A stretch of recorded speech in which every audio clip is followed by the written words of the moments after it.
ماشاء اللہ ولا حول ولا قوة الا باللہ العلی العظیم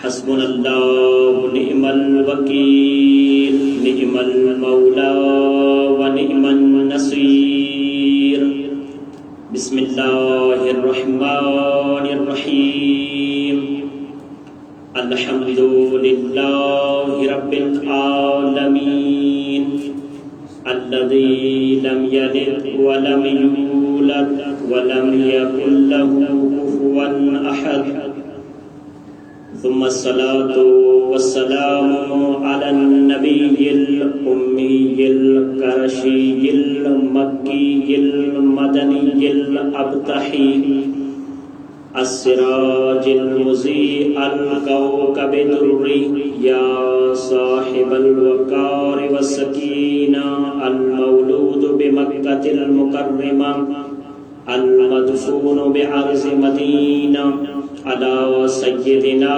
ونبينا وطبيب نفوسنا مولانا ومولى الثقلين جد الحسن والحسين أبي القاسم محمد اللهم صل على محمد وآل محمد وعلى أهل بيته الطيبين الطاهرين المظلومين الغر الميامين أما بعد فقد قال الله تبارك وتعالى في محكم كتابه المجيد وهو أصدق القائلين بسم الله الرحمن الرحيم الذين ينفقون أموالهم في سبيل الله ثم لا يتبعون ما أنفقوا منا ولا أذى لهم أجرهم عند ربهم ولا خوف عليهم ولا هم يحزنون درود بھیجو محمد ان کے اندر اللهم صل علی محمد واجب الاحترام ذی وقار بغیر کسی تمہید کے دامن وقت بالکل محدود ہے، فقط چند معروضات پیش کر کے آپ کی خدمتیں تمام کروں گا۔ امام رضا علیہ السلام ارشاد فرماتے ہیں من جلس مجلسا یحیی فیہ امرنا لم یمت قلبہ یوم تموت القلوب۔ ہم یہاں پر اس وجہ سے جمع ہوئے ہیں تاکہ کل قیامت کے دن جب لوگوں کے دل مردہ ہوں اہل بیت کے جاننے والوں کے دل زندہ ہوں۔ اللہ فرماتے ہیں من جلس مجلسا، جو شخص اس مجلس میں بیٹھے جس میں ہمارے امر کو زندہ کیا جا رہا ہو، جب قیامت کے دن لوگوں کے دل مردہ ہوں گے تو اہل بیت کے جاننے والوں کے دل زندہ ہوں گے۔ اور ہم اس وجہ سے یہاں پر جمع ہوئے ہیں کہ مولا رضا علیہ السلام اپنے صحابی ابن شبیب سے فرماتے ہیں یا ابن شبیب ان سرک ان تکون معنا فی الدرجات العلا من الجنان فاحزن لحزننا وافرح لفرحنا۔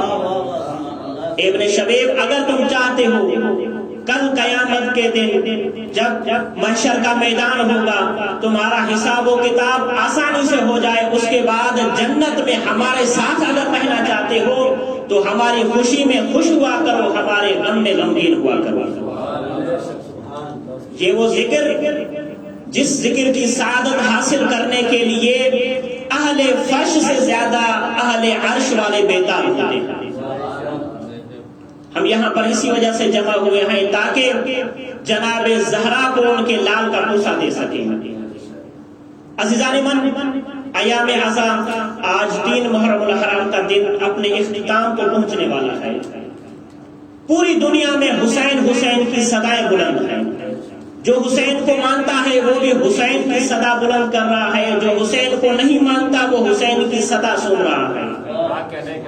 جو حسین کے نانا کا کلمہ پڑھتا ہے وہ بھی حسین کا ذکر کر رہا ہے، جو حسین کے نانا کا کلمہ نہیں پڑھتا آپ مجھ سے زیادہ بہتر جانتے ہیں ہندوستان میں کتنے ہی ہندو برادر ایسے ہیں جو مولا حسین کے نام پر حسین کی سبیلیں نکالتے ہیں، مولا حسین کی گہوارے کا احترام کرتے ہیں۔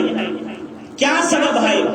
علماء نے مختلف سبب بیان فرمائے، لیکن میں یہاں پر علامہ مجلسی علیہ رحمہ کی اس بات کو ذکر کرتا ہوا اپنی بات کو آگے بڑھاؤں کہ اللہ تبارک و تعالیٰ نے قرآن مجید سورہ ابراہیم کی آیت نمبر 37 میں ارشاد فرمایا ربنا انی اسکنت من ذریتی بواد غیر ذی زرع، پروردگارا میں اپنی اہل کو ایسی زمین پر چھوڑے جا رہا ہوں جو بنجر سرزمین ہے۔ ابراہیم کہاں پر چھوڑ کے جا رہے ہو؟ عند بیتک المحرم، پروردگارا وہ سرزمین جہاں پر تیری حرمت والا گھر ہے۔ ابراہیم چھوڑنے کا مقصد کیا ہے؟ ربنا لیقیموا الصلاۃ، پروردگارا تاکہ میری اہل میں سے نماز کو قائم کریں۔ ابراہیم اس کے عوض تو کیا چاہتا ہے؟ فجعل، نتیجہ دے رہے ہیں فجعل افئدۃ من الناس تہوی الیہم، پروردگارا میں تجھ سے یہ چاہتا ہوں کہ لوگوں کے دل میری اہل کی طرف مائل کریں۔ توجہ ہے عزیزان ایمان؟ نتیجے پر غور کیجئے گا، آیا جناب ابراہیم علیہ السلام کی دعا قبول ہوئی یا قبول نہیں ہوئی؟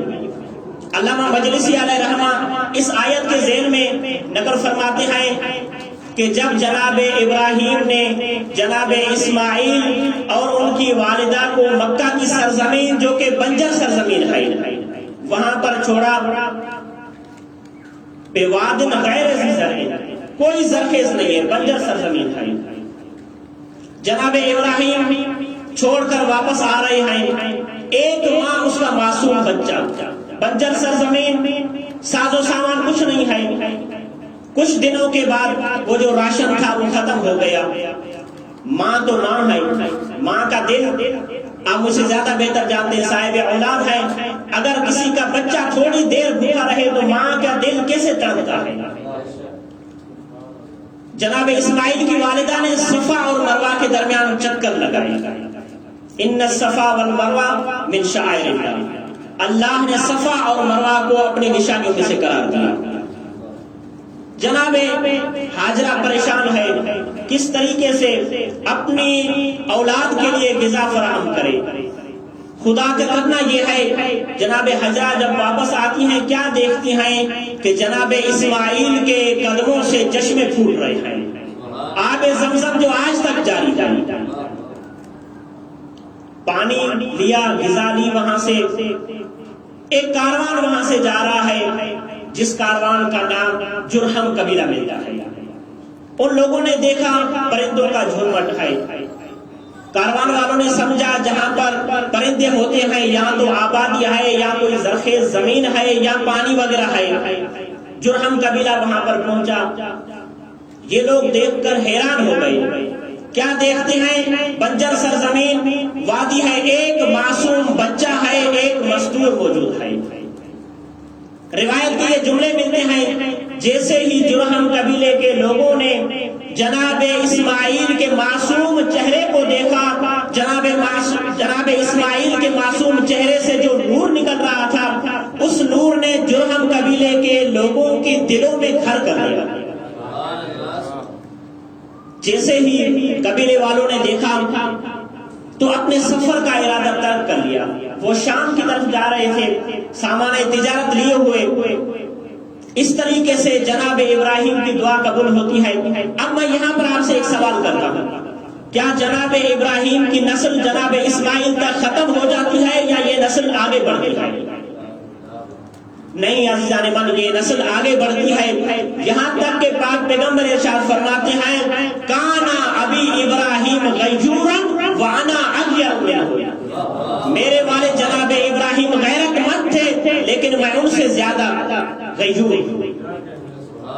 آج جو یہ ذکر امام حسین علیہ السلام پوری دنیا میں ہے، ایک جناب ابراہیم دعا کر کے جا رہے ہیں فَجْعَلْ أَفْئِدَةً مِّنَ النَّاسِ تَهْوِي إِلَيْهِمْ، پروردگارا لوگوں کے دلوں کو میری اہل کی طرف مائل کر دے۔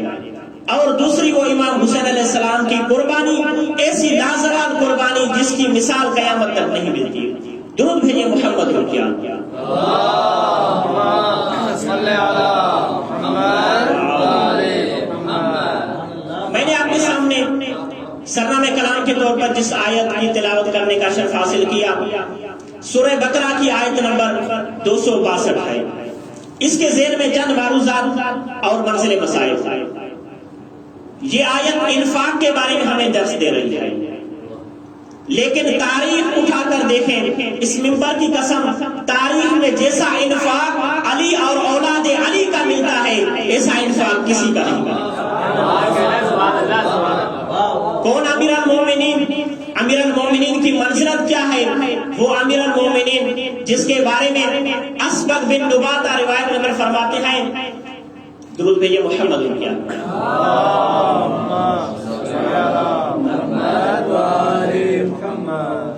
اسبغ بن نباتہ روایت نقل فرماتے ہیں، ایک مرتبہ امیر المومنین مدینے سے کسی کام کی وجہ سے باہر چلے گئے، 7 دن ہوئے،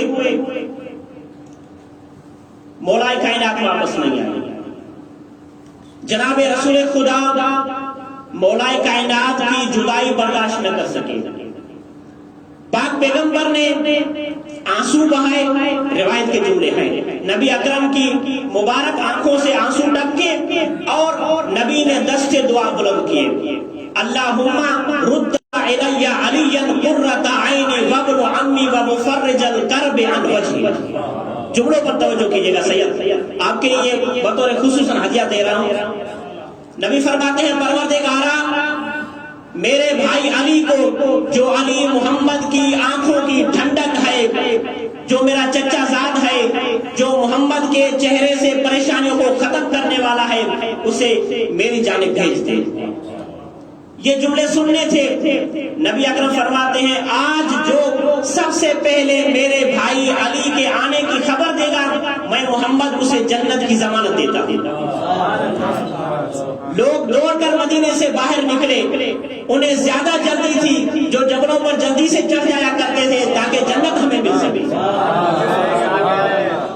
وہاں پر بیٹھ گئے۔ لیکن روایت کا یہ جملہ ہے، فضل ابن عباس نے سب سے پہلے آ کر نبی اکرم کو اپنے چچا زاد بھائی علی کے آنے کی خبر دی۔ رسول خدا خوش ہوئے، جنت کی ضمانت دی۔ میں اس روایت سے اس طریقے سے نتیجہ اخذ کرتا ہوں کہ وہ ہستی جو محمد مصطفیٰ کے چہرے سے پریشانیوں کو ختم کرے، اسے حیدر کرار کہتے ہیں، اور وہ ہستی جو حسین ابن علی کے چہرے سے پریشانیوں کو ختم کرے، اسے علمدار عباس ابن علی کہتے ہیں۔ سبحان اللہ۔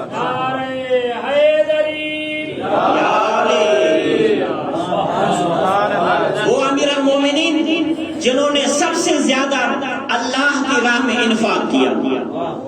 ارشاد رب العزت ہو رہا ہے، الذین ينفقون اموالهم فی سبیل اللہ، وہ لوگ جنہوں نے اپنے مال کو اللہ کی راہ میں خرچ کیا۔ خرچ کرنے کے بعد نہ وہ احسان جتلاتے ہیں، نہ وہ کسی کو ایذا دیتے ہیں۔ لہم اجرہم عند ربہم، ان کا اجر خدا کے ہاں محفوظ ہے۔ پروردگار کی جانب سے ان کے لیے انعامات کیے ہیں کہ نہ ان کے لیے کوئی خوف ہے نہ کوئی حزن ہے۔ انفاق کی 2 قسم ہیں، علماء کا مجمع ہے، زیادہ تفصیل بیان کرنے کی مجھے ضرورت نہیں ہے۔ ایک انفاق مالی ہوا کرتا ہے، ایک انفاق جانی ہوا کرتا ہے۔ ایک اور مقام پر اللہ تبارک و تعالی سورہ بقرہ کی آیت نمبر 242 میں ارشاد فرماتا ہے، من ذا الذی یقرض اللہ قرضا حسنا فیضاعفہ لہ اضعافا کثیرہ، کوئی ہے جو اللہ کو قرض حسنا دے۔ عجیب منظر ہے، خدا کائنات قرض طلب کر رہا ہے۔ جیسے ہی یہ آیت نازل ہوئی، نبی اکرم کی زبان مبارک سے، لسان وحی سے اس آیت کی تلاوت ختم ہونی تھی۔ ایک نبی کے صحابی ہیں جس کا نام ابو دہدہ انصاری ملتا ہے، وہ کھڑے ہو جاتے ہیں۔ نبی نے فرمایا، کوئی ہے جو اللہ کو قرض حسنہ دے؟ نبی فرماتے ہیں، جو اللہ کو قرض حسنہ دے گا، جو یہاں پر جیسا صدقہ ویسا ہی دے گا۔ ابو دہدہ انصاری کھڑا ہو گیا، عرض کرنے لگا یا رسول اللہ میرے پاس 2 باغ ہیں، ان میں سے ایک باغ میں اللہ کی راہ میں صدقے کے طور پر دینا چاہتا ہوں، کیا آپ قبول کریں گے؟ نبی فرماتے ہیں یقیناً، اللہ اس سے کہیں بلند و بالا ہے، یقیناً قبول کریں گے۔ ابو دہدہ انصاری نے جو اچھا والا باغ تھا وہ اللہ کی راہ میں دے دیا۔ آیت کا درس یہ ہے انفاق وہ چیز اللہ کی راہ میں خرچ کی جائے جسے انسان خود محبت کرتا ہو، جو خود کو اچھی لگے۔ ایسے نہیں کپڑے پرانے بوسیدہ ہو گئے، فقیروں کو اللہ کے اوپر احسان کر دیا، فقیروں کو دے دو۔ نہیں، ابو دہدہ انصاری نے اچھا والا باغ اللہ کی راہ میں بطور انفاق کیا، صدقہ دے دیا۔ لیکن ابو دہدہ انصاری بھی بڑا سیانہ ہے، شاید ہونے کا پڑھا لکھا ہوگا، جو رسول کی محفل میں بیٹھتا تھا وہ منفعت والی تجارت کرنا چاہتا تھا۔ یا رسول اللہ وَأُمِّ الدَّهْدَى مَعِي، آپ نے کہا جیسا صدقہ یہاں پر دیں گے اس کا اجر محشر میں ملے گا، میں ایک باغ دینا چاہتا ہوں، جنت میں ایک باغ لینا چاہتا ہوں، لیکن میں باغ میں اکیلا نہیں جاؤں گا۔ وَأُمِّ الدَّهْدَى مَعِي، توجہ ہے صحیح؟ اگر بات سمجھ میں آ رہی ہو تو تھوڑا سا مجھے حوصلہ دیتے آئیں گے تاکہ میں اپنی بات کو جلدی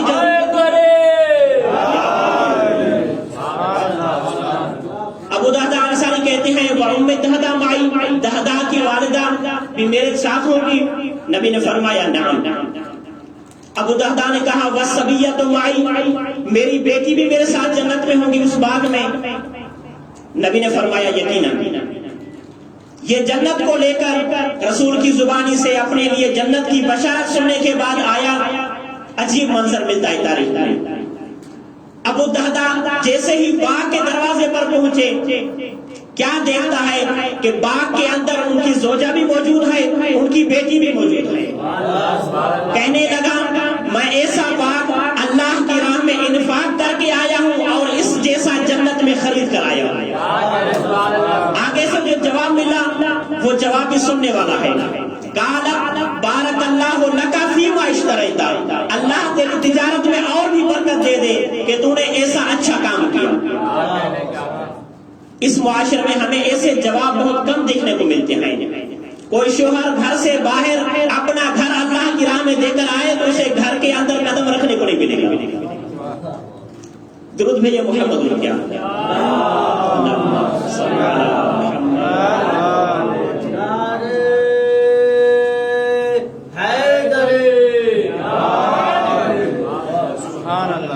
ایسا انفاق کریں جس سے خدا بھی راضی ہو، خدا کے رسول بھی راضی ہو۔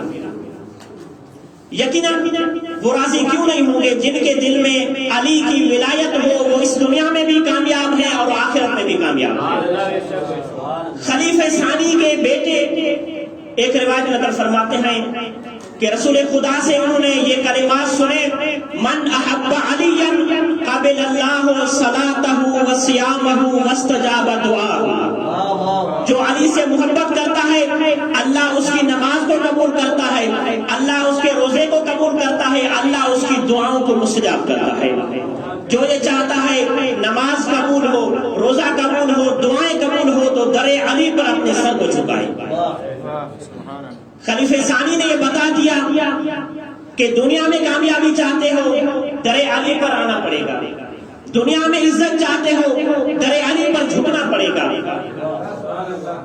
آئے دیکھیں جن لوگوں نے در علی کو تھاما یقیناً انہوں نے اس دنیا میں بھی ایسی منفعت کی جو تجارت منفعت والی تجارت ہے۔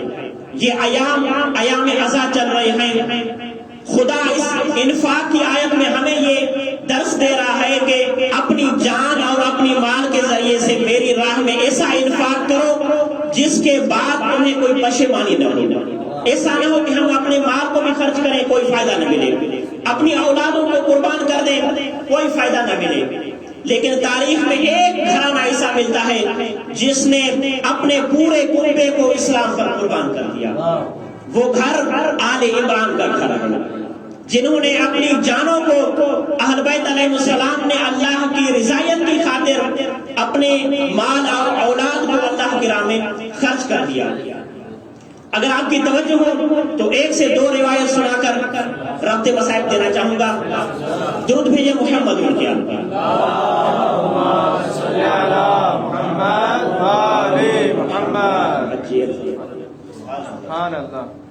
انفاق ایک ایسی صفت ہے جو جس کے دل میں آ جائے وہ یہ تصور نہیں کرتا کہ میں جو چیز اللہ کی راہ میں دے رہا ہوں وہ کم ہے یا زیادہ ہے. اس کی دل میں صرف اخلاص ہوا کرتا ہے. تاریخ میں ہمیں ایک واقعہ ملتا ہے. نشاپور میں ایک مستور مومنہ کی قبر موجود ہے جن کا نام بی بی شتیتا ملتا ہے. اس کی منزلت کے لیے ایک جملہ ہی کہہ دینا کافی ہے کہ یہ ایک معصوم کی میزبان بنی ہے. امام موسیٰ کاظم علیہ السلام کی یہ میزبان بنی ہے. تاریخ میں ملتا ہے محمد ابن علی اس شخص کا نام ہے. نشاپور سے بغداد کی طرف امام موسیٰ کاظم کی خدمت میں حاضر ہونا چاہتا ہے. ہر کسی نے مولا کے لیے تحفے اور تحائف بھیجے لیکن یہ مومنہ بھی چاہتی ہے کہ میرا نام بھی اس لسٹ میں ہو جو مولا کی محضر میں تحفے اور تحائف جا رہے ہیں. محمد ابن علی کے پاس آئی, ایک چھوٹا رومال دیا, کہا کہ مولا کی بارگاہ میں پیش کرنا, میں نے اسے اپنے ہاتھوں سے بنایا ہے, اور 1 درہم مولا کے لیے تحفہ بھیجا. کتنا تحفہ؟ 1 درہم. قرآن کی اس آیت کی تلاوت کی, ان اللہ لا یستحی من الحق, خدا حق سے شرمندہ نہیں ہوتا. مختصر کرو, محمد ابن علی چلتا ہوا مولا کی خدمت میں پہنچا. پتا ہے دوسرے لوگوں نے کتنا مال بھیجا تھا؟ 40,000 درہم, 70,000 دینار, 2,000 کپڑوں کے حلے. مولا کی خدمت میں پہنچے, مولا نے کسی مال کی طرف توجہ نہیں دی. ایک مال جو اخلاص سے آیا تھا, 1 درہم جو اخلاص سے بھیجا ہوا تھا نشاپور سے, مولا نے 1 درہم اٹھایا. وہ رومال جو جناب شتیتا نے اپنے ہاتھوں سے بنا کر مولا کی خدمت میں بھیجا, مولا کی زبان پر یہ آیت جاری ہوئی, ان اللہ لا یستحی من الحق. میں کہوں اگر زبان سے دل سے نکلا ہوا جملہ اگر صدق کے دل سے ہم نکالیں تو یقیناً معصوم کی بارگاہ میں پہنچ جاتا ہے. محمد و آل محمد صلوات اللہم صلی علی محمد و آل محمد. مولا نے کسی کے لیے اس میسیج کا ریپلائی نہیں کیا. جنہوں نے 40,000 درہم, 70,000 دینار, 2,000 کپڑوں کے ہلے بھیجے تھے, مولا نے ان کے لیے کچھ نہیں بھیجا. اگر بھیجا تو بی بی شتیتا کے لیے بھیجا. کیا بھیجا؟ مولا نے 18 درہم بھیجے اور ایک رومال جناب سیدہ کے ہاتھ سے بنا ہوا بھیجا. مولا نے کہا, اے محمد ابن علی, تم جب واپس جاؤ گے ہماری مومنہ کو ہماری طرف سے سلام دینا اور کہنا 18 دنوں کے بعد جناب زہرا سے ملاقات ہو جائے گی. 18 دنوں کے بعد اس دنیا سے چلی جائے گی. اور تاریخ میں یہ واحد خاتون مجھے ملی ہے جس کی نماز جنازہ امام موسیٰ کاظم علیہ السلام نے خود پڑھائی ہے. اگر اخلاص کے ساتھ انفاق کیا جائے تو نتیجہ یہ ملتا ہے. یہاں پر مجھے ایک دوسرا واقعہ بالکل مختصر وہ یاد آ گیا. ہمارے ایک عالم گزرے ہیں محمد ابتحی, انہوں نے امام زمانہ کی زیارت کی. مولا کے سامنے خطوط پڑے ہوئے ہیں. انہوں نے کیا دیکھا؟ امام زمانہ کے سامنے جو خطوط ہیں مولا ان پر نظر کرم کر رہی ہے. ان کو اٹھاتے ہیں, اپنی آنکھوں سے لگاتے ہیں, بوسہ لیتے ہیں. اس عالم نے سوال کیا, مولا دوسرے خطوط جو برابر میں پڑے ہوئے ہیں یہ بھی آپ کے چاہنے والوں نے آپ کی جانب بھیجے ہیں, کیا سبب ہے؟ ان کی طرف نظر کرم نہیں ہے. سامنے والے خطوط اٹھاتے ہیں, بوسہ لیتے ہیں, آنکھوں سے لگاتے ہیں. امام زمانہ فرماتے ہیں کیونکہ یہ خط جن پر میں امام زمانہ نظر کرم کر رہا ہوں, ان خطوط میں مجھ سے میرے چچا عباس کا واسطہ دے کر مجھ سے طلب کیا گیا. اگر ہمیں امام زمانہ سے کچھ طلب کرنا ہے, علماء 2 واسطے بیان فرماتے ہیں. ایک واسطہ جناب زہرا کا واسطہ مجرد واسطہ ہے, ایک واسطہ باب الحوائی عباس علمدار کا واسطہ ہے. آج شب جمعہ لگنے والی ہے. یقیناً تمام انبیاء کی ارواحیں کربلا کی سرزمین پر حاضری دینے کے لیے آئیں گی. یہ ایسا گھرانہ جس نے ایسا انفاق کیا تاریخ میں اس کی کوئی مثال نہیں ملتی. اجرکم علی الزہرا. آج یہ سوچ کر گریہ کیجئے گا شاید شب جمعہ وہ دکھیاری ماں آ کر ہمیں یہ نہ کہے تو نے میرے 6 مہینے کے لال کو ذبح ہوتے ہوئے دیکھا تو نہیں ہے. عزاداروں سادات اکرام سے معافی چاہتے ہوئے 2 جملے مسائل کے بیان کرنے سے پہلے ہمیں شہادت کے درد کو سمجھنا ہوگا. اولاد کی جدائی ہوتی کیا ہے ہمیں یہ سمجھنا ہوگا. تاریخ میں ایک واقعہ ملتا ہے نبی کے زمانے میں 2 شخصوں کے درمیان ایک اونٹ پر جھگڑا ہو گیا. ایک شخص نے کہا یہ میرا اونٹ ہے, دوسرے نے کہا یہ میرا اونٹ ہے. یہ فیصلہ نبی کی بارگاہ میں آ پہنچا. ایک شخص نے کہا یا رسول اللہ میں گارنٹی دیتا ہوں اگر یہ اونٹ میرا نہ ہوا میں اس ایک اونٹ کے بدلے میں 100 اونٹ دینے کو تیار ہوں. نبی نے فرمایا کوئی نشانی کوئی علامت؟ اس شخص نے کہا یا رسول اللہ میں کاسائی ہوں, آپ اس اونٹ کو نہر کروائیں, اگر اس اونٹ کا کلیجہ جلا ہوا نہ ہو میں 100 اونٹ دینے کو تیار ہوں. ہاں ساداروں اونٹ کو نہر کیا گیا, اس اونٹ کا کلیجہ جلا ہوا تھا. نبی نے پوچھا تمہیں کیسے پتا چلا اس اونٹ کا کلیجہ جلا ہوا ہوگا؟ عزاداروں اس کاسائی نے کہا یا رسول اللہ ہم جب بھی کسی اونٹ کے سامنے اس کے بچے کو ذبح کرتے ہیں اس کے بعد جب اس اونٹ کو ذبح کرتے ہیں اس کا کلیجہ جلا ہوا ملتا ہے. عزاداروں میں کہوں جانور کے سامنے اگر بچہ ذبح ہو جائے اس کا کلیجہ جل جاتا ہے. ہمارا سلام غریب کربلا پر جس کے ہاتھوں پر اصغر کا گلا نہر کیا گیا. جناب رباب نے یہ فرمایا مثلو کا ینہار اصغر کیا تم جیسے بھی نہر کیے جاتے ہیں. اجرکم علی الزہرا. عزاداروں جناب رباب کی مظلومیت کو یاد کرتے ہوئے جملے سنیے گا. بس میں جناب اصغر کی شہادت نہیں پڑھوں گا, وہ روایت سنانا چاہتا ہوں. ابو خلیق نامی ایک لائن ہے جسے گرفتار کر کے جناب مختار کے سامنے پیش کیا گیا. جناب مختار نے پوچھا اے ابو خلیق میں نے سنا ہے تو بڑا سنگ دل ہے, تو شکی ہے, کیا کربلا کے میدان میں کوئی ایسا وقت آیا جب تجھے میرے آقا حسین کی غربت پر ترس آیا ہو؟ سادہ سے معافی چاہتے ہوئے عزادار ابو خلیق لائن نے کہا اے مختار جو سزا دینا چاہتے ہو وہ سزا دے. ابو خلیق لائن کہتا ہے اے مختار میں نے حسین کو اکبر کا لاشا اٹھاتے ہوئے دیکھا, مجھے حسین کی غربت پر ترس نہ آیا. میں نے حسین کو قاسم کے ٹکڑے چنتے ہوئے دیکھا, مجھے غربت حسین پر ترس نہ آیا. میں نے حسین کو عباس کے کٹے ہوئے شانے اٹھاتے ہوئے دیکھا, مجھے حسین کی غربت پر ترس نہ آیا. ابو خلیق لائن کہتا ہے مختار ایک وقت ایسا آیا جب مجھے غربت حسین پر بڑا ترس آیا. میں نے دیکھا حسین نے اپنی ابا کے دامن میں ایک بچے کو چھپایا ہوا ہے, بچے کی گردن میں تیر لگا ہوا ہے. حسین خیمے کے نزدیک پہنچ گئے, قدم آگے بڑھاتے انا للہ و انا الیہ راجعون پڑھتے, قدم پیچھے ہٹاتے انا للہ و انا الیہ راجعون پڑھتے. اے مختار میں یہ سوچ رہا تھا 7 مرتبہ حسین نے قدم آگے بڑھائے, قدم پیچھے ہٹائے. حسین نے سوچا اس بچے کی ماں مر جائے گی اگر اصغر کی ماں نے اسے اس حالت میں دیکھا. اے مختار مجھے غربت حسین پر اس وقت بڑا ترس آیا. اجرکم علی الزہرا. بس عزاداروں ایک آخری روایت آپ کی زحمتیں تمام. جب ہرملا کو گرفتار کر کے امیر مختار کے سامنے لایا گیا, جناب مختار نے سوال کیا اے لائن بتا تو نے کربلا میں کون سا ظلم کیا؟ ہرملا یہ کہتا ہے اے امیر میں 7 تیر لے کر کربلا کے میدان میں گیا تھا.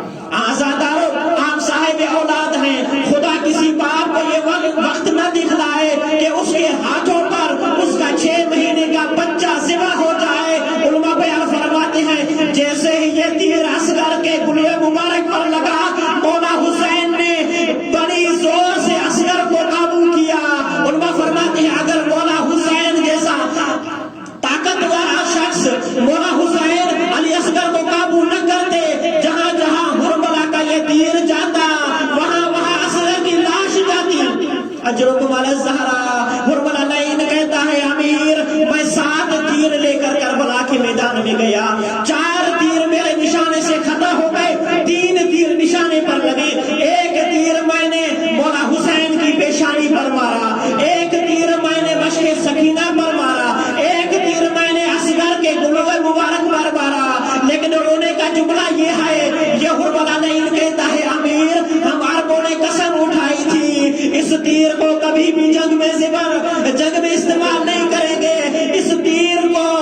الله على القوم الظالمين وسيعلم الذين ظلموا أيهم القلب ينقلبون. کریم پروردگارا بحق چہادہ معصوم بحق باب الحوائج علی اصغر ہماری اس قلیل سی عبادت کو منظور اور مقبول فرما.